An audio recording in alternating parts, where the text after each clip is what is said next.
नमस्कार भक्तों, आज हम फाल्गुन मास के 10वें अध्याय के बारे में जानेंगे। तो कथा प्रारंभ करते हैं। निमिषाद नारायण का दिव्य वन पुनः शांत और गंभीर हो उठा। शौनक और अन्य ऋषि सूत जी के चरणों में बैठे थे। उन्होंने पूर्व अध्यायों में व्रत, शांति, शक्ति, सेवा, भक्ति, साक्षात्कार और करुणा की महिमा सुनी थी। अब उनके मन में अंतिम जिज्ञासा थी। जब साधक ज्ञान और करुणा में स्थिर हो जाता है, तब उसकी अंतिम गति क्या होती है? वह क्या संसार में रहकर भी पूर्णता प्राप्त कर सकता है, या उसके लिए कोई और भी उच्च अवस्था है? सूत जी ने प्रसन्न होकर कहा कि अब मैं 10वें अध्याय का वर्णन करेंगे, जो साधक की परिपक्वता और दिव्य एकत्व की अंतिम अनुभूति का रहस्य प्रकट करता है। उन्होंने कहा कि फाल्गुन मास का शुक्ल पक्ष जैसे जैसे पूर्णिमा से आगे बढ़ता है, वैसे वैसे साधक के भीतर स्थिरता और गहराई आती है। जब तक उसके व्रत में शरीर को अनुशासित नहीं होता, तब तक मन में कोई भी निर्मलता नहीं आती। इसलिए जब तक वो व्रत से शारीरिक रूप से अनुशासित किया जाता है, जब से मन को निर्मल किया जाता है, सेवा से हृदय को विस्तृत किया जाता है और ज्ञान से अहंकार को गलाया जाता है। परंतु 10वां अध्याय बताता है कि अंतिम मुक्ति तब तक नहीं होती, जब तक साधक अपनी संपूर्ण सत्ता को परमात्मा में अर्पित नहीं करता। यह अवस्था शब्दों से परे है, पर कथा के माध्यम से उसका संकेत किया जा सकता है। एक समय की बात है, हिमाचल की तराई में सत्यप्रिय नाम का एक गहरा तपस्वी रहता था। वह वर्षों से साधना कर रहा था। उसने आत्मज्ञान प्राप्त किया था और लोक सेवा में भी लगा रहता था। लोग उसे महात्मा मानते थे, पर वह स्वयं को केवल एक साधारण सेवक समझता था। फाल्गुन मास के शुक्ल पक्ष में उसने विशेष व्रत का संकल्प लिया। उसने न केवल अन्न का त्याग किया, बल्कि मौन और मनन का भी पालन किया। वह हर श्वास के साथ ईश्वर का स्मरण करता और हर क्रिया को अर्पण के भाव से करता। एक दिन ध्यान में लगे उसे एक अनुभूति हुई। उसे लगा कि वह नदी के तट पर बैठा है और सामने असीम सागर फैला है। नदी धीरे धीरे सागर में मिल रही है। नदी का जल सागर में समाते हुए अपना अलग अस्तित्व खो देता है, पर नष्ट नहीं होता। वह सागर का ही अंश बन जाता है। उसी क्षण सत्यप्रिय को अनुभूति हुई कि जीव भी परमात्मा में ऐसे ही विलीन होता है। उसका व्यक्तिगत अहंकार समाप्त हो जाता है, पर उसकी चेतना अनंत में विस्तार पा लेती है। यह अनुभव इतना गहरा था कि उसकी आंखों में से आंसू बहने लगे। सूत जी ने कहा कि यही 10वें अध्याय का मुख्य रहस्य है, पूर्ण समर्पण। जब तक साधक अपने भीतर किसी भी प्रकार का सत्वन बचाए रखते हैं, तब तक सूक्ष्म बंधन बना रहता है। परंतु जब वह अपने ज्ञान, अपनी सेवा, अपने पुण्य सब कुछ ईश्वर को अर्पित कर देता है, तब वह पूर्णतः मुक्त हो जाता है। यह मुक्ति मृत्यु के बाद नहीं, जीवन में ही संभव है। सत्यप्रिय के जीवन में एक परीक्षा आई। उसके आश्रम में एक दिन आग लग गई। अनेक ग्रंथ और वस्तुएं नष्ट हो गई। शिष्यों ने रोकर कहा कि वर्षों की तपस्या का फल नष्ट हो गया, पर सत्यप्रिय शांत रहे। उन्होंने कहा कि जो जला वह बाहरी था, जो भीतर है वह अजर है।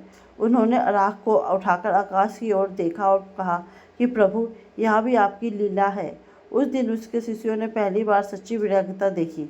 फाल्गुन शुक्ल पक्ष की पूर्णिमा के बाद की रात में सत्यप्रिय गहन ध्यान में बैठे। उन्हें ऐसा अनुभव हुआ कि उनकी श्वास रुक गई है, वह समय ठहर गया है और वे केवल प्रकाश है। कोई रूप नहीं, कोई नाम नहीं, केवल अस्तित्व। यह अवस्था कुछ क्षण रही, कई घंटे रही, पर यह वे नहीं जान सके। जब वे सामान्य स्थिति में लौटे तो उनके भीतर कोई भय नहीं था, कोई आकांक्षा नहीं थी, वे केवल प्रेम में थे।